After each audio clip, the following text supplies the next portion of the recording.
guys, Anthony here with WeBackTesla, and if you guys are interested in Model 3 Standard Range Plus, we got videos. If you're in the market, we got referral code. That's enough of that, because today you got me, Jess, Brooke, Penny, and we're going on a little trip. We're gonna go see if there's any fall colors in the mountains. So we're just gonna drive. I'll go ahead and show you guys the numbers afterward. It's pretty windy today. All right, so I dropped a pin on the other side of Pikes Peak. We're gonna go there. It's gonna be about an hour drive, 61% when we get there. So I think we got enough to get there and back. And we'll just see if there's any fall colors yet. I think we might be a little early, but it's a beautiful day. Why not go? You ready to go? Yeah. Ready to go? All right, let's go.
Alright, so now that we're done dinking around, we're at 60%. We've gone this far. Our watt hours per mile is pretty high because it was all uphill. So it's saying we'll get there with 56%. It's only 4% to get back. We'll see how accurate that is.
Alright, so as you guys saw in the numbers, the car did well like it always does. I hope you guys enjoyed us bringing you along for our little day trip.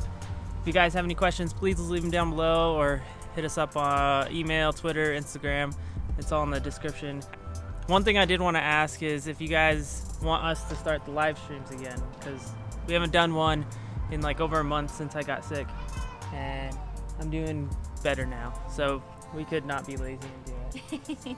Do you want to do it? Yeah, I had fun doing them. Yeah, they were a ton of fun. So if you guys want us to do that, give this video a thumbs up. Let us know what you guys want us to talk about down below. Maybe this Saturday we'll try to do a live stream. And if not this Saturday, maybe next Saturday. Just stay tuned. All right. It's our anniversary this week. It is. It's our 10-year anniversary. And we still don't know what we're going to do. Probably nothing. So if you guys have any ideas, let us know. Mom, help! But that's really all I got. So if you guys are subscribed, thank you. If you're not, please consider it. And if you guys drive an EV, seriously thank you. And if you don't, seriously consider it. Thank you guys again. Thank you guys again. I'll see you guys in the next video.